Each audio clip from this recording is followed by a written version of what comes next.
Je dirais pas que le sujet il est tabou. Après, c'est compliqué aussi pour un homme de venir parler d'une maladie qui concerne les femmes, mais on essaie de sensibiliser au maximum. Salut, moi c'est Walim.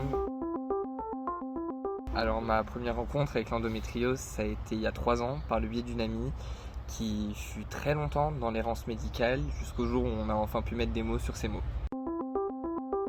Ça reste quand même une maladie très dure, ça joue beaucoup sur le moral, surtout quand on est en crise, on ne sait pas quel genre de crise ça va être, si elle va être plutôt intense, si elle va être plutôt faible.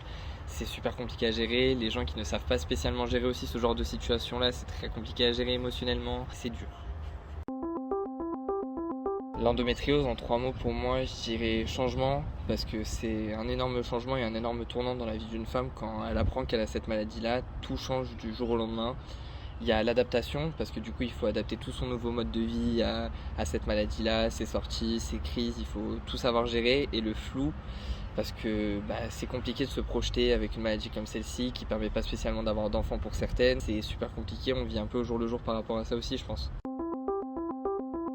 Pour moi, c'est super simple d'en parler avec elle parce que déjà c'est quelqu'un de très ouvert et qui adore en parler et renseigner les gens par rapport à sa maladie parce que c'est quand même une maladie qui est peu connue, ça fait pas si longtemps que ça qu'on en parle. Donc oui, je pense que le dialogue est très facile avec elle.